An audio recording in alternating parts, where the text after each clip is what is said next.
So at this point, we'd like to roll right into our next panel.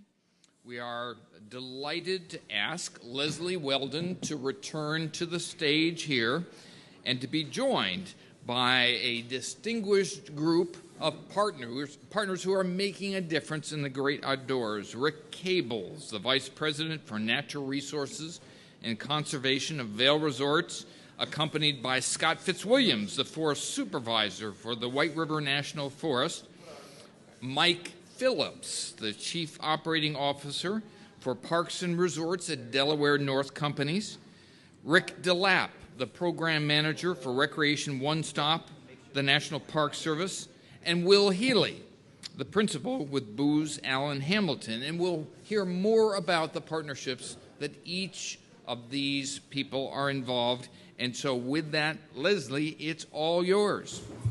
All right. Thank you, everybody. And again, congratulations to all of the Legend Awards winners today. It's such a wonderful thing to have those awards as part of this session, which really builds on the learning and sharing that's the basis for Partners Outdoors. And you know, I came in at lunchtime, but immediately folks were telling me about how wonderful, how inspiring the presentations have been so far. So we want to extend that with this panel, which is about building programs in partnerships. So you just heard Joe Mead talk a little bit about what's in this opportunity for us to really take a look at what it takes for us, especially in managing federal lands, to be able to extend our ability to deliver the kind of services and benefits that people want, that we know we can't do unless we work with and through others, and that we know we can't do unless we really dig in and evaluate and examine our own processes, sometimes and importantly our own traditions and cultures within our agencies that have us work certain ways, and be willing to kind of put the shoehorn under there and see what's beneath that, and then start describing what we aspire to. So a big theme around the work that we've been undertaking with the Forest Service is really to be able to raise ourselves to that place where we realize that it's no small thing that the biggest way that the public we serve and the visitors we serve learn about public lands, learn about the national forests and grasslands is through their outdoor experiences. And that's a very worthy thing for us to promote, not only because it improves people's lives in the ways that they want to experience that, but also because it really has to do a lot with how are we going to stay successful with the careful stewardship of these lands for which we are responsible into future generations, and thus we really harness that love that people have for those experiences. So this panel is going to be about hearing experiences through partnerships that folks are growing into, that are beginning to answer those questions. And one of the things that you'll hear throughout all of them is that it really takes a bit of humbling about describing what we need to do differently, but also the commitment from sustained leadership and perseverance to really be able to see things through to deliver the types of outcomes that we want, which is really about improving people's lives, improving people's experiences in recreation and enjoying the public lands that are theirs, but also doing that in a way that harnesses additional capacity and capability that can come from us working well in partnerships, whether it's with our volunteers, with our conservation service corps, our outfitter and guides, and others who are in very strong business partnerships with us today in the capacity to expand that into the future. So I know our time's running a little short. I'm going to just do some very brief introductions of the folks that are getting ready to speak, and then we'll make sure we leave ourselves a bit of time for some questions at the end to the extent that we can. So we're going to start with some sharing from Rick Cables of Vail Resorts. We still claim him quite deeply in the Forest Service for his career that he had with us, but his continuing leadership and conservation now with Vail Resorts, along with Scott Fitzwilliams, who is the Forest Supervisor of the White River National Forest in Colorado. So think very high peaks, very high recreation, a good percentage of the winter rec and sports that occur, and the business public-private partnerships that occur with that. So I'll turn it over to you to talk about that. Thank you, Leslie. And let me start out by congratulating all the Legends Award winners, and particularly my very dear friend, Mr. Joe Mead. Congratulations, Joe.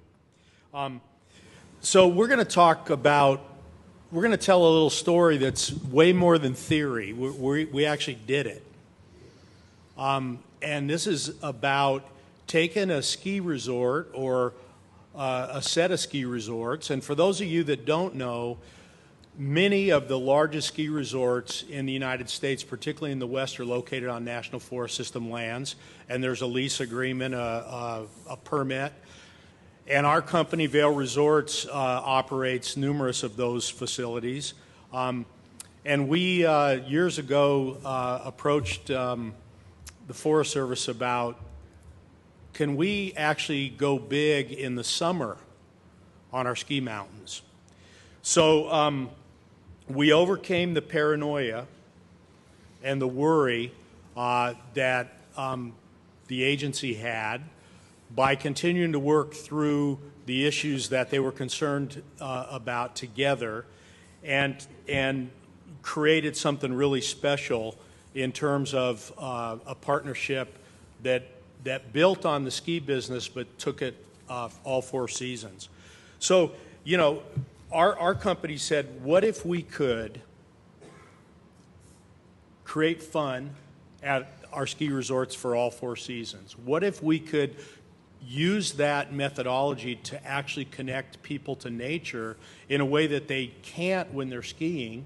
People that don't have money maybe to buy all the ski equipment, but maybe had a backpack and a raincoat, and we could get them up on a chairlift out of their urban digs and have an experience of a lifetime in the summer. What if we could create jobs year-round, not only for our own employees because of the seasonal nature of the ski business, but also in the communities, and provide tax revenue and a basis for those communities to actually be more sustainable over time?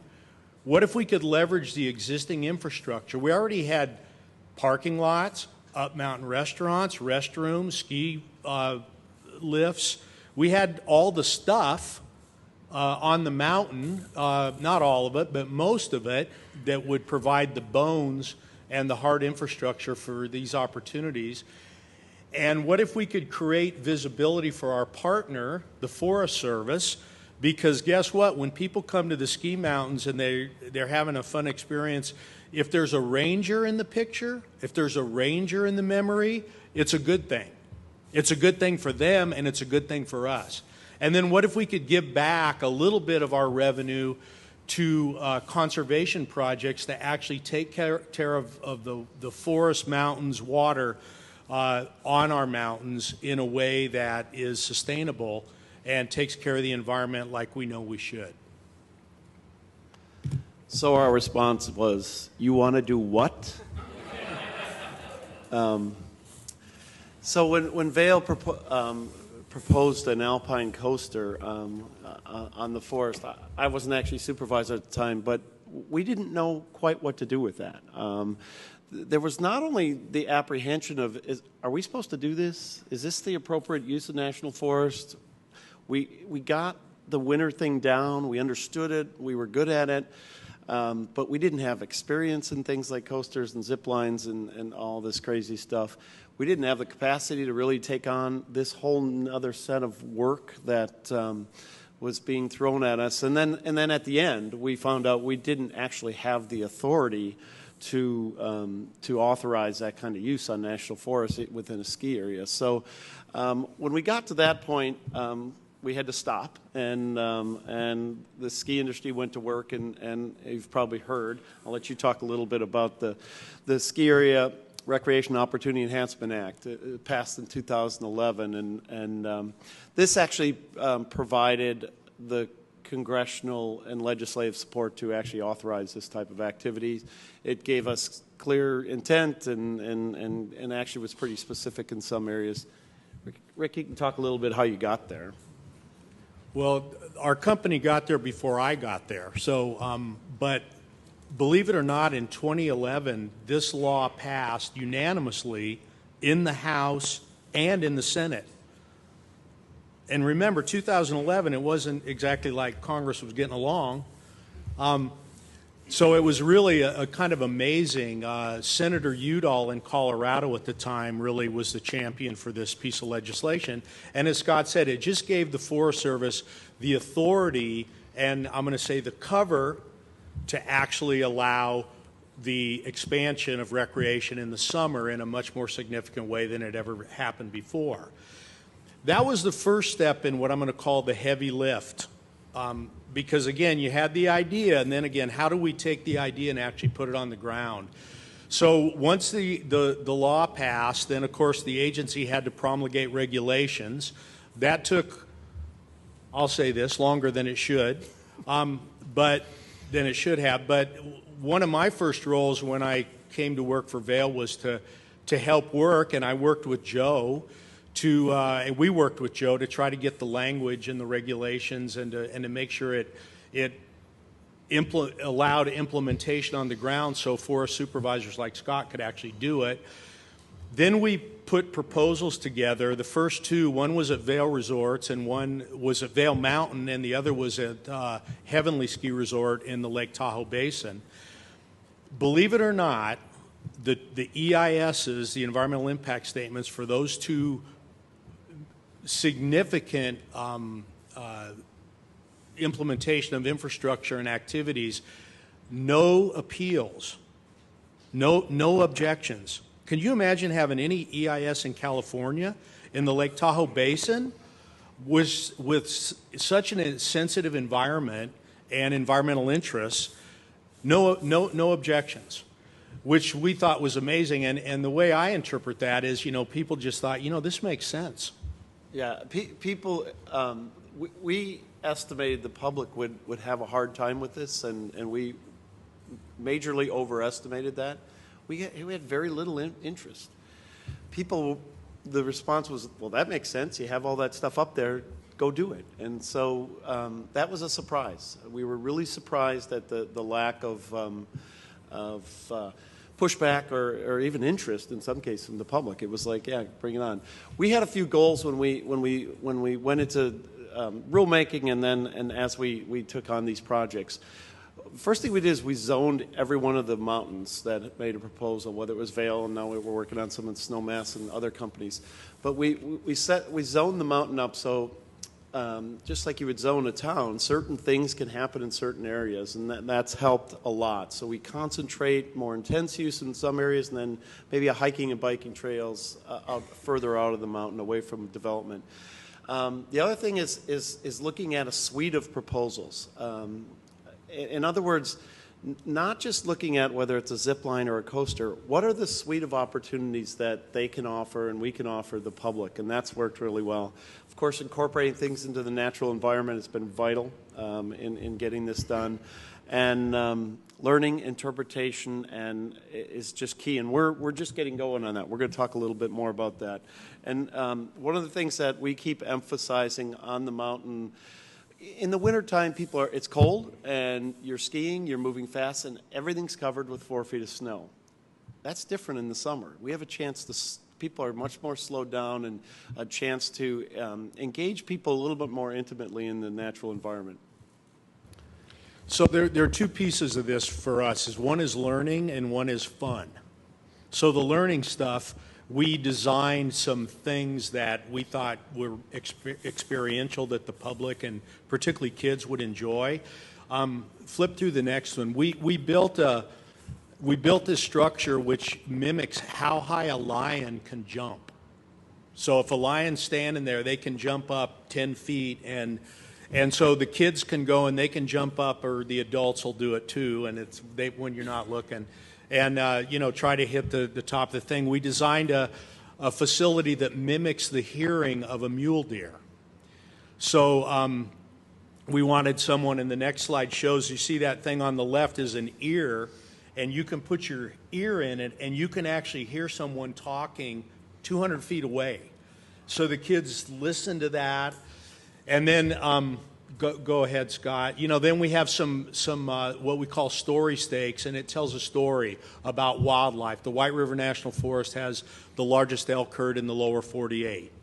In the world, actually. In the world, excuse me. Yeah. Just saying. Go ahead. The next slide. Aspen or forest information, so wildlife, forest, anything that we can do to help enhance the visitor experience. And we'll place these story stakes, we call them, where people are standing in line. So they're standing in line waiting for the coaster. What are they going to do? Well, maybe they'll read a little bit about the environment. Then the other part of it was play. And so this is what we built.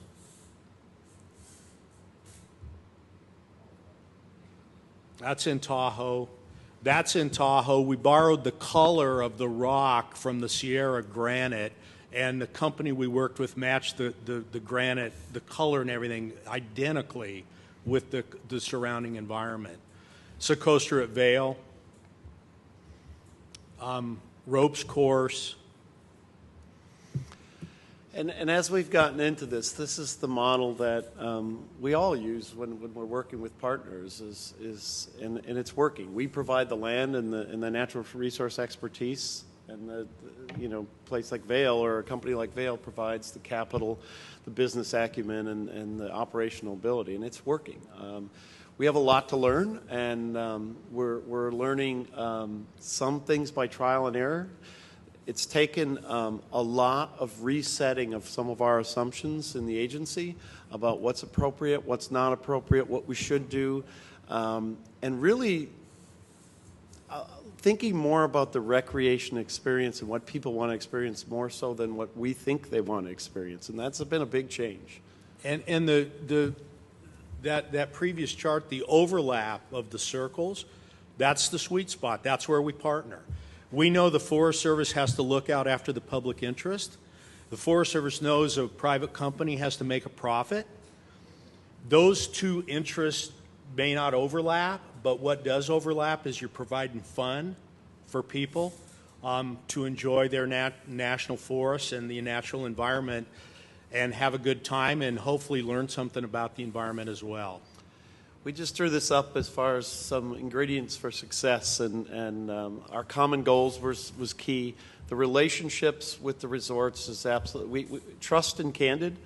There were some pretty tense moments working through some of this stuff, and we had to be very honest with each other. Receptive to new ideas, that was, I think, harder for internally than not. That was hard. I mean, it was hard to get through that with some of the employees that we worked with. And one of the reasons that our company wanted to go first, I mean, aside from because we wanted to go first, we wanted to do it right. We wanted to put it on the landscape. We have signs where we acknowledge the national forests. We did it well because we wanted to set the bar high so the Forest Service would feel good about what we've done on the mountain, and it would allow and open up opportunities elsewhere. I think you have to be patient. There are going to be some little glitches along the way, and you just got to keep your eye on the prize. Designing the details are key. Design is much more significant in summer, as Scott said, because it's not all covered with white. People see all the stuff, the erosion or the revegetation or those kind of things. And then the last one is risk tolerance. Be willing to do it, and then just go do it. Great. Well, thank you very much for those remarks. So those the themes of trust and candidness, if you get your two Venn diagrams and see where it overlaps, there's still a lot of work to do to really make things happen, is what we heard. And then the other about how do we get ourselves to a place where we're really interested and ready to move into new territory, things we haven't done before, and have that perseverance to see it through. So really appreciate that experience there, and the fact that having a ski area, which in one season attracts one type of clientele, turn into a year-round, which expands, I would say, the access and availability to people who may, for the first time, approach a national forest and say, "Hey, this is a place where I can go and have these experiences, and I'm on a national forest." that's facilitated. That opens things up for a whole different set of our citizens as far as their ability to access and enjoy those places. So it's really wonderful to see, and we're going to keep watching the success that rolls out for that. Next, I'd like to introduce Mike Phillips with Delaware North, and many of you know in the room are quite familiar with Delaware North as a service provider, long-term business partner with the Park Service and a lot of different activities. So Mike's going to describe how some of that work is expanding in the context of work that's happening with the Kennedy Space Center in Florida. Thanks, Mike. Thank you. My name is Mike Phillips, and I'm the Chief Operating Officer of Delaware North Parks and Resorts. So Derek talked to me about coming today and talking about the future, and I can't think of a better topic than talking about the future than Kennedy Space Center. So when we look at working with Kennedy Space Center, there's a lot of collaboration and communication, and our goal ultimately is to help educate the public on the space program and then to drive visitation. So whether it's rebuilding rockets or rovers or technology, it's all about driving the guest experience. A lot of that guest experience, and fortunately, we were at a peak in attendance now. We had a little bit of a dip, but our attendance has peaked, and we expect it to continue to grow. A lot of that experience is really driven by customer service, and we do a lot with customer service and a lot of focus on complaints and the results of those complaints. And oftentimes you have a lot of the management staff, they're very hesitant on complaints. Our goal there is to respond to any negative comments in 24 hours. And we like to share those comments with our clients, and we share them with our guests.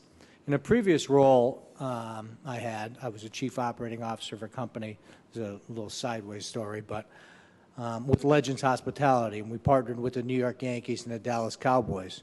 And I don't know if anybody's ever been to the old Yankee Stadium, but it was an interesting place, but it was an interesting experience a lot of times. We started with the same phenomenon on guest experience, and I did a lot of consulting on customer service. I worked with Southwest, I worked with JetBlue. And it was really interesting because at first everybody was afraid to talk about complaints. But by the end of year one, the average response time to a complaint was 10 minutes or less. And we had an average, we twisted it. We had one complaint in every 43,209 transactions. So we started to talk about complaints in that factor, and all of a sudden then, the management staff was really, really happy to talk about customer service and complaints. It became really an interesting process. So I always try to spin it on a positive. Guest feedback. So talking about technology, pretty hard to do when you're talking about the space program. I don't know if anybody knows my former boss and now the boss of all Delaware North, Jim Hauser. He really likes to drive labor and efficiency. So we did a lot with kiosks. And, you know, it's a delicate thing because you're talking about kiosks and you're talking about customer service. It's pretty delicate to manage it too. We've taken the kiosks now and we've shaped them, the bottom picture, as rockets. So all of a sudden now it's a little bit more about the education and the technology. The kids love to play with them. Grace, I told you I'd have something with visors. What it's like to simulate being in outer space. We actually have 4 different visors with 4 different experiences, and I have a video if it'll play.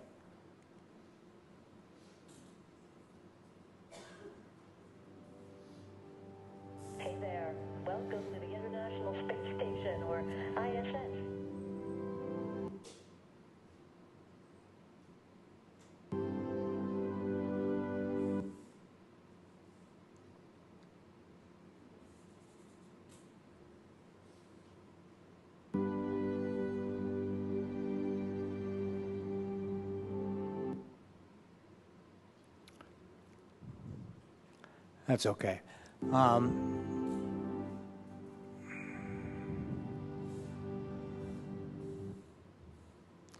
That's all right. So much for technology. By the way, we talk about education. Anybody know how many days in a Mars year? I think there's 6. I don't know why I'm looking. I think it's 687. Their days are, they're averaged, that's for the time for Mars to go around the sun. Their day is 40 minutes longer than ours. So it gets pretty interesting when they were communicating with the next slide, which is the Mars rover, which we actually have one, and I was just through it, and it's going to be touring the eastern United States. Pretty cool. And it's the actual rover.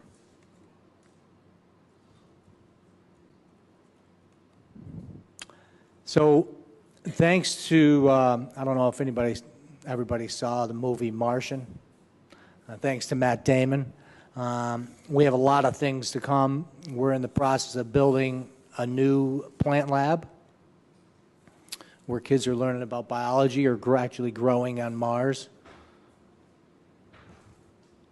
We have a transit vehicle concept, what it's like to be transported in space. And then my favorite is the Mars Walk on Mars simulator. Pretty cool. Hard to imagine when you talk about technology. The next process, this piezoelectric pathway, working in conjunction with Georgia Tech.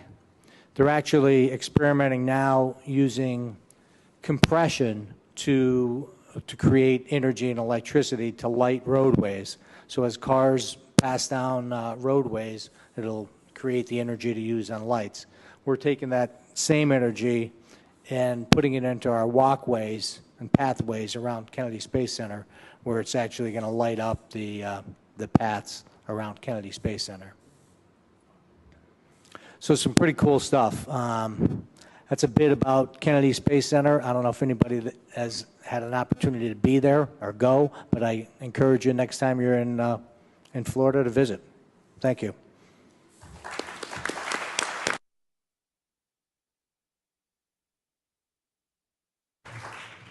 Thanks so much. So our next two folks are teaming on some sharing with us, and this is regarding the management of Rec One Stop. And so this last couple years have been highly eventful in the world of I'd say doing a world-class contemporary upgrade to how through a digital platform and through media, we provide service that enable the public to come and enjoy places. So we have some great people with us here to help describe that experience. Rick DeLappe, who many of you are familiar with, he works on behalf of all of the federal agent, 7, I think, different federal agencies that are part of Rec One Stop, and who's been the team leader for our development of our new contract, which we're proud to say is on a strong track, as well as Will Healy, who is a principal with Booz Allen Hamilton, the group that will be hosting the site into the future, and who is also the team leader for the group that will be implementing the project. So very excited to have you here to describe what we're seeing as a path forward in our next year or so as we get geared up to pressing that button and having the new Rec One Stop go live. Thank you. Press the button. Okay. Well, Leslie, thanks so much. And a personal thanks to Leslie and all the folks at RHVR, the Forest Service, for the support that you guys have lent us in the last couple of months when it's been quite stressful, but thanks for your help. We got through that. One of the tenets of as you know, Recreation.gov has just awarded a new contract to Booz Allen Hamilton, and part of that will include a development period which we have already embarked on. And one of the tenets of that, of the contract, is embracing a modern software development approach called agile development.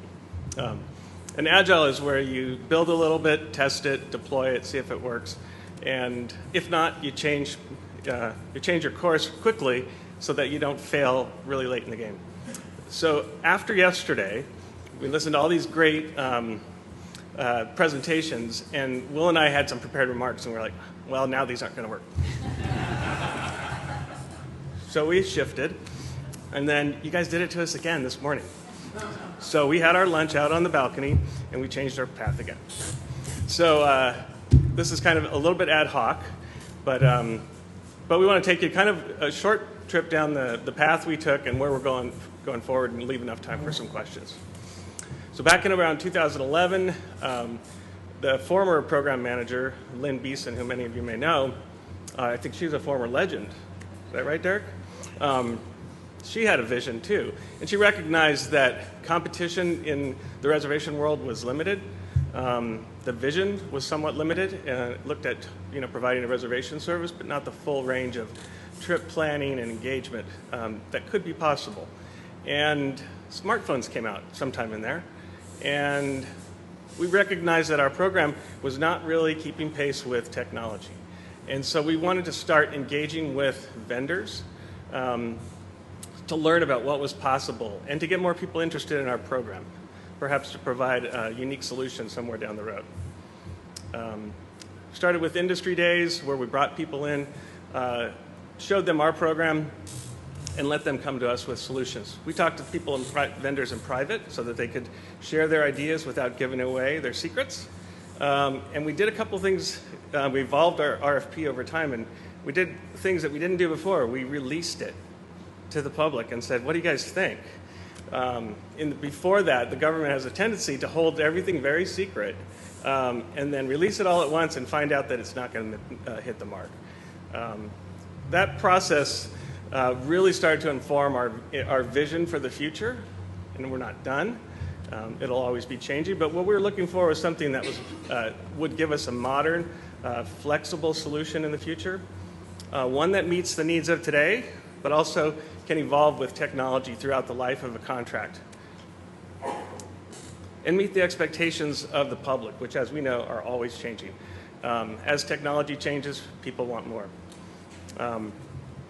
We released a RFP in, what year was that? It was a couple years ago. 2015. And then we followed the rigorous government evaluation process. I'm going to jump ahead a little bit. I'm going to introduce Will Healy. Will's our principal with Booz Allen Hamilton, who will be helping us lead the development and deployment process and the ongoing operations and maintenance throughout the life of the contract. We hope. Yes, we will. Thanks, Rick.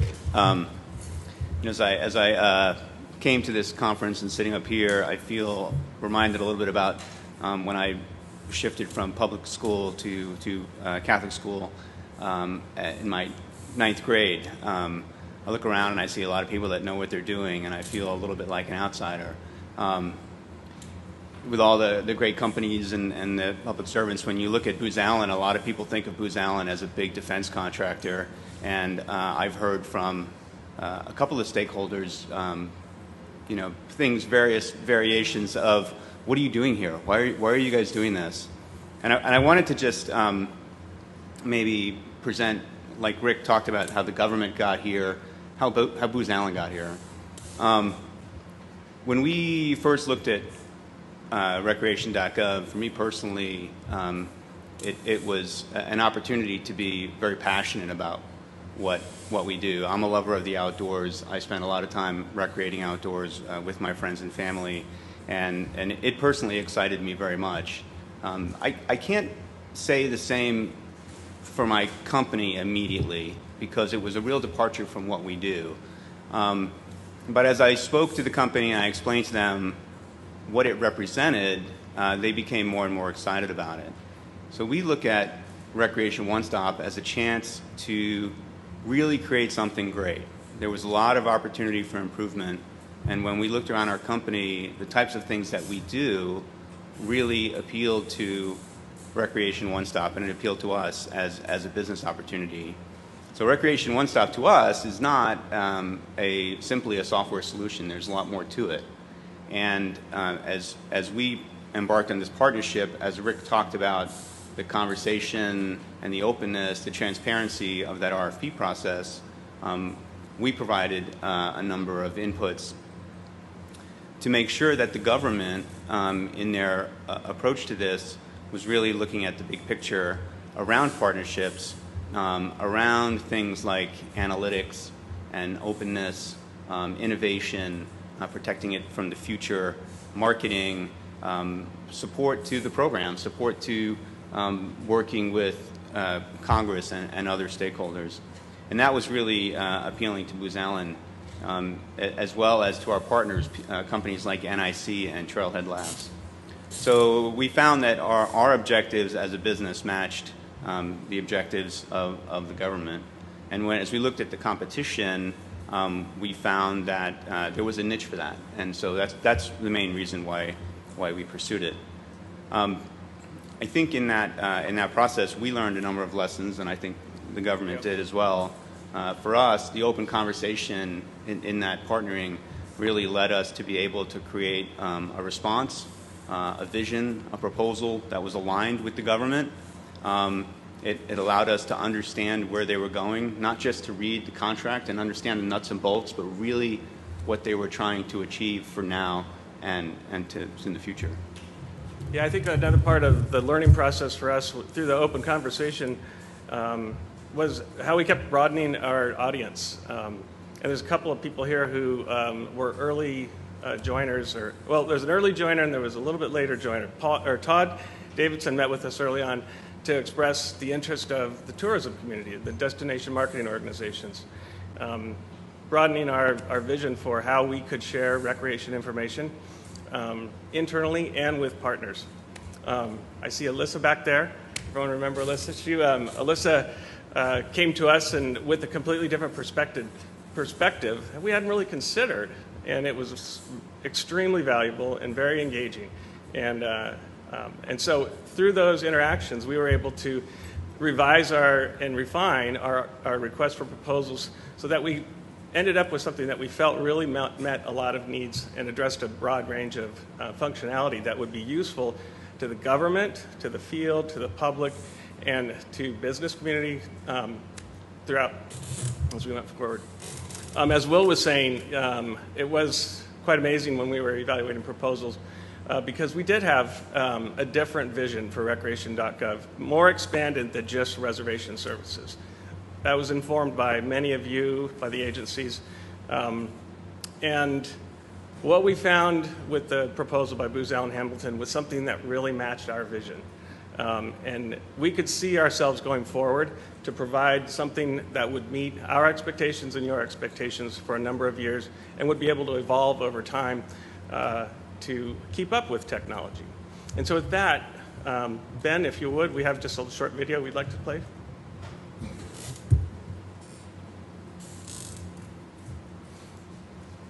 America's history, culture, I should have introduced it better. and natural beauty are for all to enjoy and experience. Today, we experience our lives through a digital lens. From checking the weather to booking a trip or finding a restaurant, our vision for Recreation One Stop is for it to be more than a place where people make a reservation. It will be a gateway to a renewed connection between people and the outdoors. It will enable digital communities and personalized outreach to create broader and deeper engagement, helping people dream, plan, experience, and share. Provide access to rich information and empower tomorrow's mobile customers when they're connected with the internet and with their families. Data-driven marketing and partnership to make a difference in people's lives. Helping the field expand the experience with real-time information and intuitive tools to help to connect with our customers. Working together to build a better program for tomorrow and beyond. We believe in your mission and have a vision for the future. We're invested and excited to partner with you on this journey. We are Booz Allen Hamilton, and together we'll help America explore.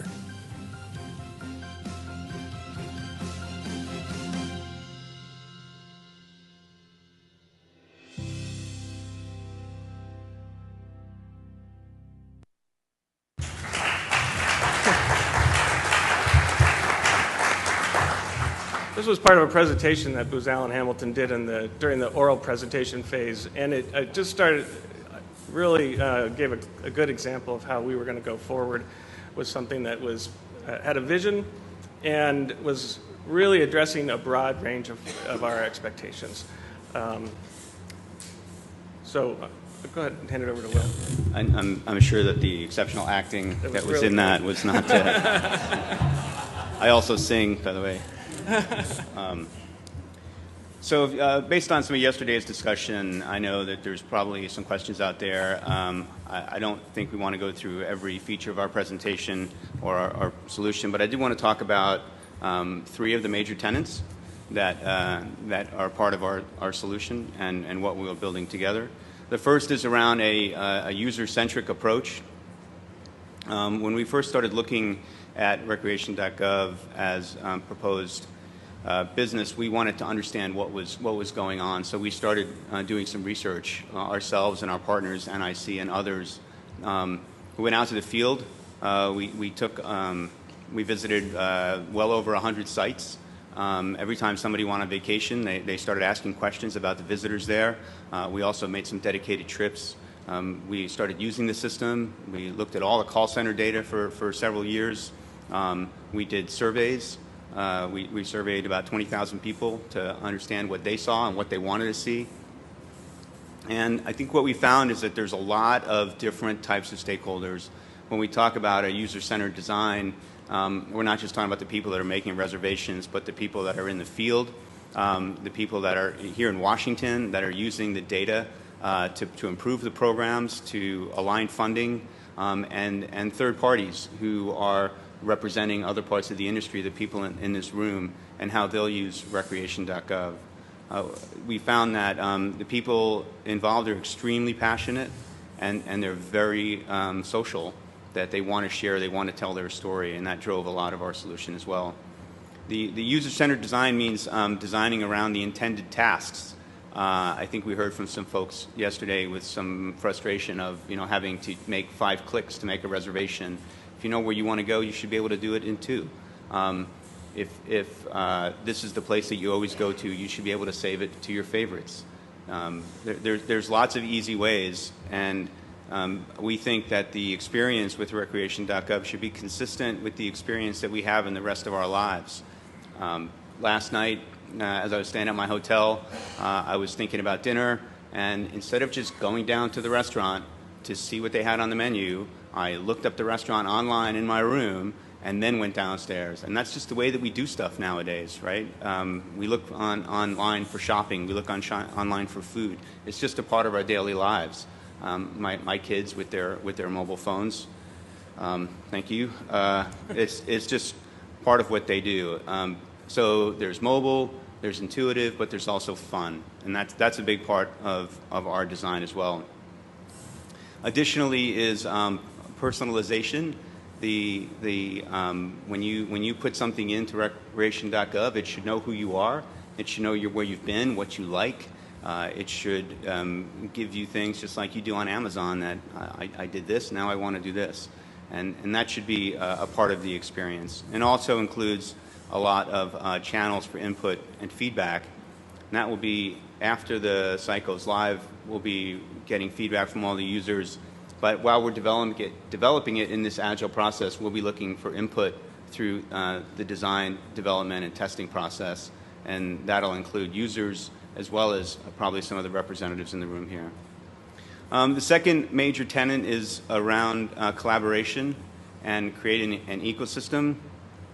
When Tim was speaking earlier today about access online or bandwidth access, he was talking about enabling opportunity, and that's what we view rec.gov as well.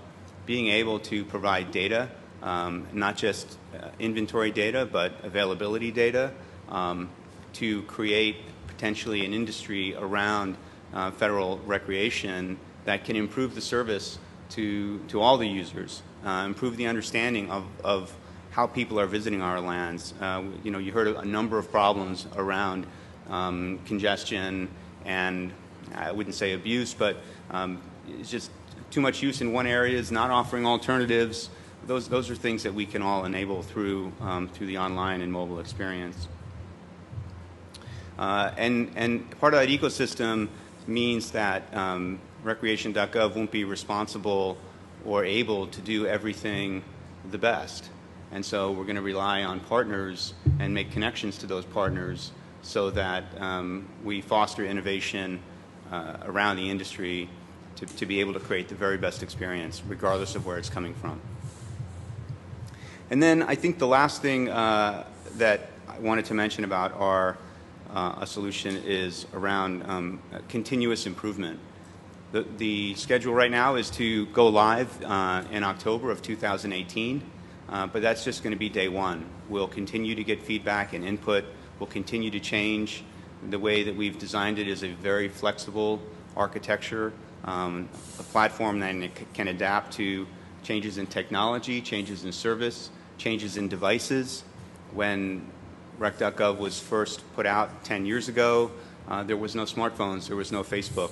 And while we can't predict what's coming up in 10 years, we can do our best to try to be prepared and be resilient against future change. And that continuous development also extends to what I talked about with the ecosystem, making different types of data available and an expanded partnership. Again, that includes the broadest community so we can offer the best service. So. Yeah, so as we embark here on this development of a new platform, it's a very iterative process. We'll be focusing much of the work right in Denver, where my office is located, and where Will is also located, with dedicated development teams. As I said, it's very iterative. We'll be working with the software developers, the designers on weekly sprints, building, testing, deploying, and so there'll be a lot of opportunity throughout the next 6 months, year, 15 months, and beyond to work with us so that we build a product that meets everyone's expectations. Great, wonderful. So let's thank all of our panelists for the sharing that you did.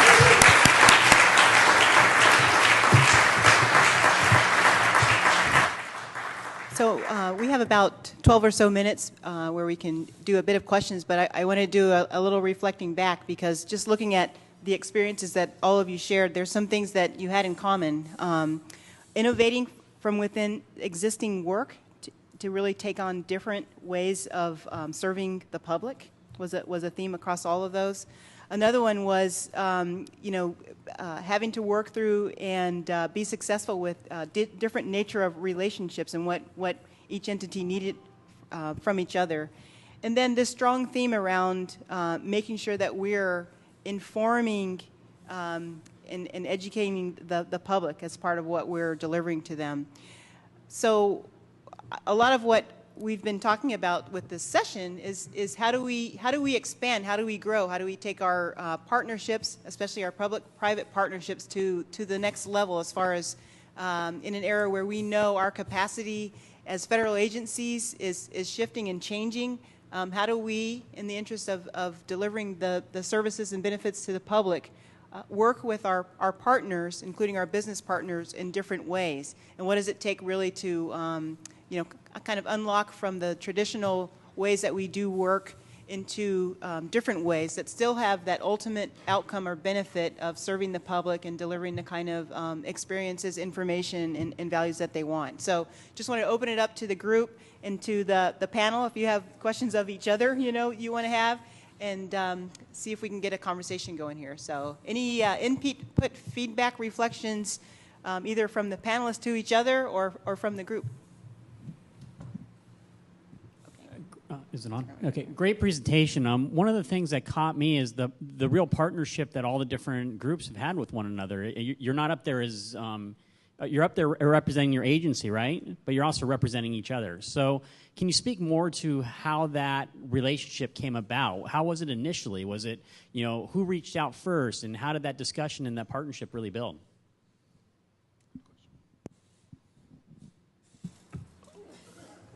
We joke around with the ski industry that we're in a arranged marriage.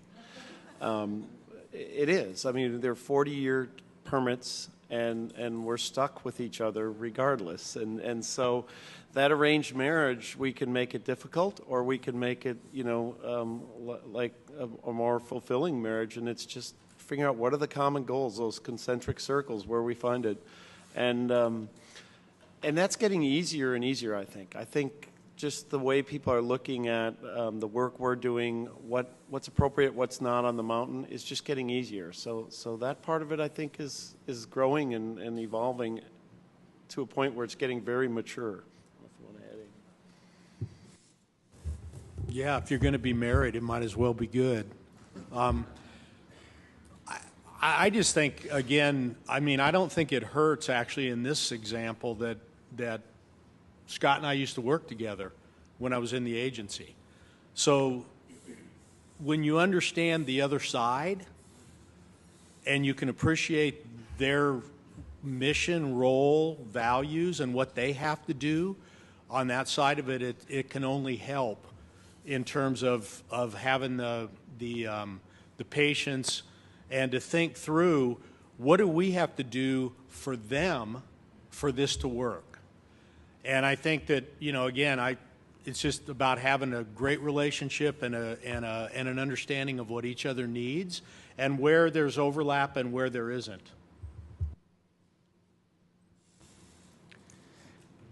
Well, I guess if you reflect on a marriage, I think the one thing that comes to mind is communication is vital. So collaboration, transparency, and ultimately communication. And that's what we found to be the foundation for the success we've had at Kennedy. Well, I have to admit, I was probably the first one to tell Will, Booz Allen Hamilton? Are you serious? Because, you know, I knew Booz Allen Hamilton as those three guys that they put in one cubicle that were doing IT stuff that I didn't know anything about. But for us, it was evolving, and we learned as we went. The more we talked, the more informed we became. And I think I went into this, honestly, with the mindset 10, 12 years ago that the government this is what I was taught, the government decides what it is that they want to give the public, and then they build out the requirements and put it out there. And what we learned was that's really not a very good way to do it. Why don't you ask the public what it is they want and build it so that you're meeting their needs? And that's how we built this relationship over time, was constant communication and learning. Yeah, and I think there's elements to, you know, the same. It's like any relationship. It starts slow, and you have to find pieces of trust and confidence. But I also think a shared goal is really important. And when those goals are a little bit different, sensitivity to each other's goals. And so as we've, over the last few weeks, talked about the different requirements and the different objectives, they're not always completely aligned, but we have to understand why the government's here, and they have to understand why we're here. And I think if we go back to Warren's presentation yesterday around the two campgrounds, it was very much you know, look, we want a better campground, and we want to provide a better experience, and they're inching along with new services, and I think that's really a great model for the way that those partnerships can work. And I think Tim's example of this morning is also akin to that. Leslie. Great. Yes, and then we have a question over at this table too, and if we can get a mic over there. Are you okay? Okay. Yeah. All right. Just Jack McNeil, Delaware North. Just wanted to add on as well that it's really bringing some entrepreneurial, innovative ideas in Kennedy Center. You know, we look at Hidden Figures, the movie in the Oscars nominee last year. We've now got all fifth graders across the country free admission into Kennedy Space Center as they're beginning their STEM careers. Then you look at things such as, you know, being able to have NASA then leverage that to bring, after the shuttle program ended, they thought things were dead down there. So you look at being able to invigorate and bring enthusiasm. Now you've got Blue Orbit, and you've got SpaceX using that coming commercially to help leverage the government facilities as well. So this thing, it spins around, it grows, and really having flexibility, and as Mike was saying, transparency. We have quarterly meetings on 5-year plans along with the agency to show which way we're going. This is a question for Mike Phillips regarding your customer feedback. Is your primary source of customer feedback through surveys? And also, do you respond to all of the positive comments as well as the negative? The comments come from all sources. And we do surveys internally. We respond to social media. Generally, we do not respond to positive comments. Back when I talk about Yankee Stadium, we introduced the whole customer service program there, and I had 10 people that worked on surveys. And we actually, it was really interesting how many people enjoyed talking about the customer service and the surveys. We did a lot of the customer service training when the gates were opened, and the public witnessed the training, and that actually made it even more interesting, and the people enjoyed responding. In New York, most of the comments were positive when the Yankees were winning and negative when they were losing, but it was interesting. First of all, I want to compliment you, Scott, and Rick on the progress you're making in partnership. I remember in the 90s when we simply tried to make recreation a focus. Ski us, fish us, hike us. And Vail actually was the first resort to step up and actually do that. So it's encouraging to see that. But my question is really related to the fact that you pointed to, that the two of you know each other. And so you had the ability to work together and maybe start to frame this idea. And what I learned over many years in public service is that the biggest impediment to change is culture. And I learned about the ski industry through a ski lift that sat in the parking lot of Snowbird on a lift that's now known as Baby Thunder. But it was sitting in the parking lot at the time. We had to figure out how to convince a district ranger that it was okay to allow that expansion to occur. So how do you expand the understanding and appreciation you've developed in this unique partnership you have? And then the second question is, so how do you take it to the next step? I'm thinking about the other presentations, and use this as a mechanism to provide more learning experiences and opportunities in the summer for visitors in the National Forest, and then build that into the kind of online systems and information that's going to become available as the new system comes on board. Because I think you've got something started, but unless you capitalize on this, culture could do it in. Yeah. Great comments, Jim, and good to see you again. Neither of us had gray hair the last time I saw you. Anyway, I'm going to be real frank about how I've managed that. Now, I've been on the same force for 7.5 years. That helps a lot. And generally, we move around a little more than that. But I've had to build the culture on the unit. And some rangers didn't stay around. And I don't want to say that too harshly, but you can't have a line officer in Aspen with 5 ski resorts that doesn't like rich people and doesn't like skiing. It doesn't work, and that actually happened. And so it's bringing in a team that gets that whole thing. And so that's the first thing. The other thing I've done is I've forced our line officers and program managers that work with, whether it's resorts or outfitter and guides, I think we've done a lousy job up until recently. I know when I first started, of really getting to understand these people's business. And I beg these guys to give me as much information about their business so I understand their capital investments and their spending, you know, how it all works. And our rangers and our program managers are learning that same thing. Because I think we can be a lot better service to them if we understand how their business model works. How do you make money off this? I ask these guys that all the time. I said, that doesn't look like it makes money. Well, here's where we make the money here. And I think in the past that was considered maybe taboo prying or asking too much, because I think it's essential. How can we deliver, you know, be a good permit administrator if I don't understand what makes them money? It all seems silly to me then, or it all seems great. So that's the kind of internal culture that we're trying to create, and I think we have to grow that. I don't know if you have anything to add. Well, you're right. Yes. Yeah, and be able to create a center of excellence to carry that on, which is being stood up now. That's huge, because hopefully we can carry that forward to other units. You're right, Jim. Culture trumps strategy every time, and it really does.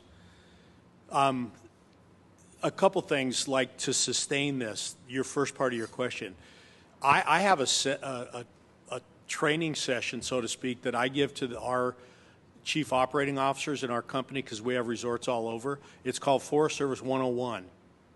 And I will lay out, like, here is the culture, here's the way the organization's structured, who has the decision authority, what are they looking for? And the thing with the coaster, one of the ahas for our company was, I said there's some language in NEPA about irretrievable and irreversible commitment of resources. And if you move dirt on a mountain, if you plow and disturb the natural contour of the mountain, that's an irretrievable commitment of natural resources. If we lay the coaster on the natural contour of the mountain without ever having to push dirt, the Forest Service is going to be okay with that. Because if something goes south, you don't make money, you have to yank that facility off the mountain, you pull up the anchors, plant some grass, and you're done. And it's back to what it was. And so that cultural thing in the Forest Service about the emphasis on the natural resource and protecting it, if our business anticipates that, we can get through some of these approvals with minimum of brain damage, and everybody wins. And I think, again, it's understanding that side of it which has been so valuable. So that's how I'd answer the first part, at least. Great. So looking at Derek, do we have one last question? Then we'll... Time for a couple more. Couple more? Okay, good. We have one back here. Yes. Thank you. First off, a huge congratulations to Rick and Janelle and Booz and Will, and I see everyone. I'm really excited about the future of rec.gov. I think it's a big game changer in how Americans will access their public lands in the future. So congratulations. My question is along the lines of, I know a lot of companies are really excited about this ecosystem, Will, that you mentioned. I think it's a really big opportunity to grow the pie and reach more people. And I guess my question for both of you is really, what's your strategy and I guess culture as well, building off the last question, for creating the environment where this innovation can continue to happen, where government really can be a platform for this innovation? Maybe there's ideas like having a meeting, every year with these stakeholders. Like, how are you thinking about continuing to build off this progress and this innovation and momentum you have? Well, thanks, Alyssa. I'll answer the first part, and then I'll lean on Will for some of this. I think, and you and I have talked about this, I think building the ecosystem is reliant on a number of things, and I think one of the fundamental pieces of that is collaboration within the agencies and with other land management agencies to agree on and come together with some kind of structured data so that what we can aggregate together and share out is much more easy to use. I think that we have a start on that with the format of the RIDB, and we can build upon that with the federal agencies and in collaborations with states. I think that the state park systems are a natural next place to go, because as we've heard over and over, most people don't care so much about whose land it is. They just want to make sure they get out to it. And I was talking with Linda, Kansas doesn't have very many federal lands in it. And if someone's planning a trip through Kansas, it sure would be nice to be able to let them know that there's plenty of state parks along their route. I think you're right, Alyssa, engagement with the different communities over time and continuously and repeatedly, so that as things change and as we grow, we can harvest new ideas and incorporate them in a longer-term plan. Will, do you want to add on data sharing? Yeah, so I want to maybe come back to some of the ingredients that Scott had up in his slide with patience, trust, candor, and risk tolerance. And I think that applies to all of us.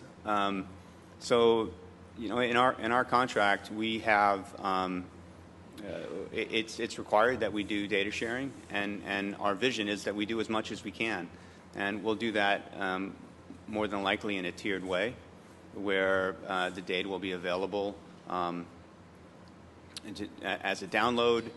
You can access it, but then there's hope. The plan is to have trusted or authenticated users to be able to actually make reservations on behalf of the government. But that has to be done in a way that is beneficial to both. And frankly, it's a brand new model. There are some parallel models out there, like the hotel industry and certainly some of the mobile solutions. But in terms of government contracting and fixed prices and so forth, it's brand new. And so there's going to have to be some trusted partnerships developed to allow us to learn and do things on a pilot basis and then expand that and grow. But again, coming back to the patience and trust, we need to be willing to take that first step and get started and figure it out together so that we can make it available to as many people as possible. I think the immediate vision or the immediate expectation of the people in the field is to make availability data available so that you can make a transaction on behalf of your community and the people that are with you. And that's a shared vision for us. We want to be able to reach people where they are, and not just the people that are using it today, but all the people that maybe don't know about it, right? Maybe they're working through organizations and channels that we don't have access to or that they have better access to. It makes much more sense to meet them where they are. So that's a component of it, but I think there's so much more that we can do. Understanding visitors' behavior, what they like, what they don't like. We heard earlier about, you know, if people are using a rec.gov app and we know what they're doing in the park, that's really valuable information for outfitters to be able to serve those people better. If they're using cabins in certain areas, if they're making reservations within, say, 3 days before leaving and they're only going 50 miles from their house, that's great information for local businesses to know. We want to make that data available. Now, you know, that goes much more beyond the availability. So I think there's a lot to be done. I think there's a lot to be learned. And as I said earlier, you know, we're not intending on doing it alone. We have to rely on this and other communities to make that happen. I think together we can kind of redefine the relationship between governments and vendors, and I think you see that with the people here on the panel. And I think we can also redefine the relationship between governments and citizens, where citizens depend on or expect from the government the things that they expect in their everyday lives. So I look forward to that, and I thank you for your question, Alyssa, which I prepared for last night because I knew it was coming.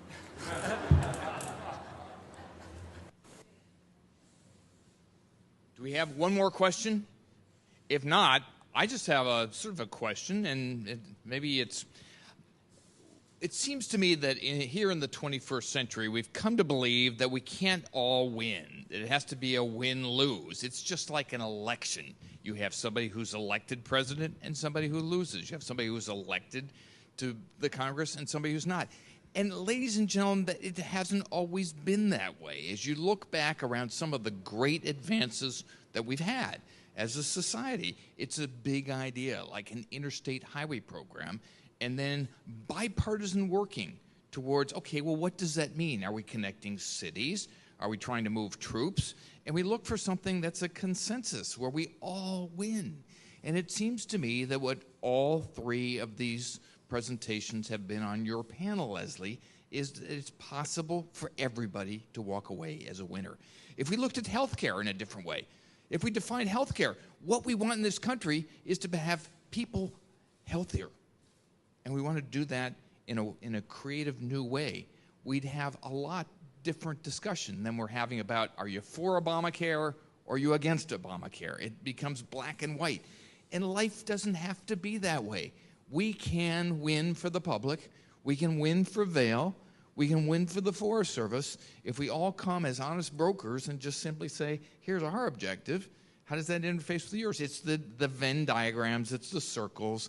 It's looking for the sweet spots. It's negotiating. It's understanding that, you know, there's a real benefit to coming together. It's looking at NASA that says, just because we're not launching the shuttle anymore doesn't mean that we shouldn't still have people thinking about, dreaming about why we want to think about Mars and why we want to think about outer space. And we have to get people here so they can learn what we've done and have a vision about where we want to go. It's about recognizing that partnerships are all about selecting the very best candidate. When you ask somebody to marry you, you ask the person that you really hope will be with you for a long time. And then you try to make that other person grow and expand and just be better and be happy, because that creates a bond. It's a long-term commitment, and sometimes we have forgotten that. We thought in terms of a 5-year permit or a 5-year lease or a 10-year lease. And that's not where we have to be if we're going to make long-term changes, if we're going to capitalize on what's happening in society. If we're both going to say, okay, what about this drone stuff? Do we do something together? What about RFID chips? What does that mean? You know, for those who were here yesterday, I loved the bank robbers. I mean, you know, just what a great story about, you know, they come in, they have guns, they're threatening. And then the teller says, "Are you Mr. Jones? Do you want a good rate on your mortgage?" And I mean, if you didn't see this, we'll provide that later on today, but it's just sort of like when you treat people as a person, it's amazing. The masks come off and you're trying to solve their problem. They have student debts to pay off. I mean, it's just, let's figure this thing out as partners. It can be fun. It can be exciting. We can do great things. We can say, "Alexa, I want to have a good time in the outdoors. And I like fishing, and I like doing things with my kids. What can I do?" And eventually having recreation.gov help Alexa respond to you. I mean, we're not there, and it won't be there for a while. But imagine if Alexa came back with 3 follow-up questions and said, "What age is your kids? Do you like saltwater fishing or freshwater fishing? Do you want to go out in a boat?" I mean, just imagine if you had that dialogue and then just helped people make the right choices and have great experiences. I mean, there's so much we can do if we just focus on what a wonderful opportunity we have. We have great partners in this room. We can be proud of ourselves, but we can be really proud of our partners too. And just make sure we don't handcuff them and prevent them from exhibiting their expertise. It's like a team, you know? We all win. We don't have to be against each other and competitors. So I just want to thank all of you for inspiration to believe that there is a win-win solution out there, and we need to be the proponents of that. We need to tell the Congress, we need to tell secretaries of Interior and Agriculture and governors and others that we have a better plan, that we really can solve these problems and be a solution. So let's thank this panel.